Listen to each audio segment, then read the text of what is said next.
Once again, welcome to another chat here at the Alberta Fish and Game Association, and a real pleasure to welcome back Darryl Smith, who is the chair of the AFGA fishing component. And Darryl, we're kind of getting into some interesting topics that you've outlined, and I guess before we launch into the specifics, kind of just give us an overview of what you think of and how the province is moving forward with its fish management strategy. I guess my biggest concern is that stakeholder involvement in the management of our fisheries isn't at the level that I would have expected. And when I refer to stakeholders, I'm referring not only to the angling community, but landowners, municipalities, industry, a bunch of other groups that have important messages to say. I think we're becoming siloed within the government of Alberta, and I think we need to change that. So I'm just trying to get my head wrapped around it a little bit more in terms of not communicating or maybe not paying enough attention to some of the stakeholders. How do you think that could be improved? What if you were king of the world, what would you be doing? Well, I think I would look at a much more integrated system of fisheries management in the province. With that, I kind of look at the United States, who has fisheries commissions. Basically, there's stakeholder involvement throughout the process and direction. So I would think that model would work here in Canada, work in Alberta. I mean, just look at the number of issues that we have. And, you know, it boils down to, without stakeholder support, whether that's from the industry level or from the angling community, we just won't make the gains that we need to make in terms of making sure that our fisheries resource and the habitat it has is in the greatest health it possibly can be. We have had in the past, and you have been part of them, some roundtables, some involvement from special interest groups that come to the table and present opinions to the province. In your opinion, those have not been an effective use of time? They are again almost a siloing process. I didn't see, say, Alberta Energy at those meetings. I didn't see agriculture and forestry. I didn't see enforcement. I didn't see just industry. Let's just take a look at coal mining, for example. I didn't see them there. Yes, the angling community was there. And, you know, that was a good forum to discuss with Fish and Wildlife, but it doesn't go to that cumulative effects issue that we need to deal with. And, you know, you just look at climate change now and what's happened this summer with high water temperatures and everything else. Well, we've got to change direction. And just before we leave the consultation process, for the last couple of seasons, we have seen the province reach out again to, I guess, the angling community to come in and talk about regulations, talk about how they might approach various stocking programs, that type of thing, in an open house. Of course, last year we had the COVID scenario, but is that something you would continue to support, or does it need to change in order for maybe folks to have access to the enforcement, to the agriculture, to the forestry and mining and gas, that type of thing? Yeah, I think that you've hit the nail on the head. It must be a much more integrated process. I've participated in a number of other forums, either with the forest industry or with Alberta Energy, the Alberta Energy Regulator, and I find those much more integrated processes. There's,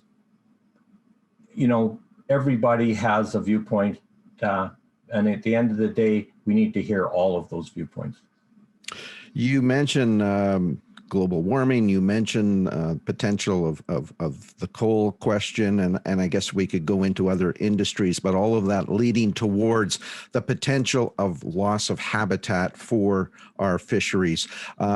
What's your biggest threat out there right now, Darryl? Well, I think in Alberta particularly, we've never had a lot of aquatic habitat. That's a reality. So what aquatic habitat we do have, we have to make sure that we're doing everything possible to make sure that it remains healthy.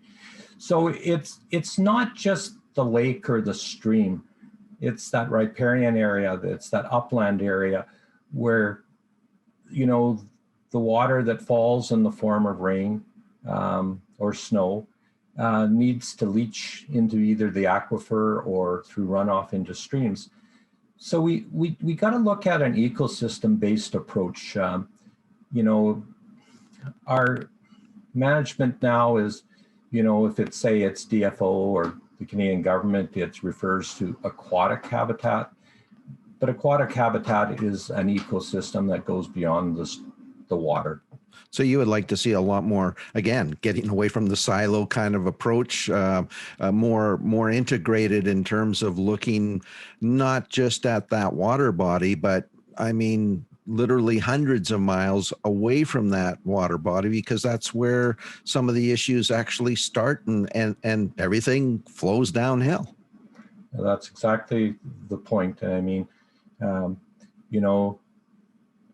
it starts where the pipe begins and continues on downstream, and we need to look at that. And I mean, I think there's been a focus on, so east slopes or our cold water fisheries, but I just take a look at the lake that I live on, which is Sturgeon Lake, and all the development that's going on there, which is going to impact that lake in the long term. So we need a different approach. It is such a tough question, I guess, to deal with, because people want to live around these beautiful places. They want to have access to these places. Is there a way in your mind that developers maybe need to be brought in at a very early stage, and ideas and maybe new building or layout techniques could be used? Well, I mean, there's been lots of really good groundwork done by other groups. I'd look at the Lake Management Society, for example. I think we know how to do it. It's really up, it boils down to our land use planning process, the regulatory approval process, the enforcement process. And there has to be a willingness at that level to make sure that, when we allow development, that it is done in a sustainable way that make sure that we're not impacting, what we're all there for. And, we're there for that environment. We don't live on these lakes because we want to see it deteriorate. So we've got to start thinking more to the future. When we start drilling down to the actual population of fish in any given water body, whether we're talking lakes, rivers, streams, in terms of the AFGA, where do you feel that things could be improved when it comes to the regulations, and I guess for the average angler to understand the regulations? Yeah, so AFGA has been advocating for a long time for a much more standardized and simplified approach to the regulations. I mean, we got fortunately, we got a new generation of anglers coming in. And, if you're an experienced angler, yes, the regulations, we can all understand them. But I think we have the ability to simplify them much more than they are now. And I think through simplification, people will understand them. And we can deal with some of those other issues, such as fish handling. How do we release, what are the ethics? What are the perception of the support? So I think we can come to a much more simplified package, and that will help to encourage new anglers. And one of the things about new anglers is a lot of these people have never had exposure to angling. It's something new. There are people that live in urban environments, people that have come from other countries to enjoy what we have. So I think there's a lot of things we can do to benefit.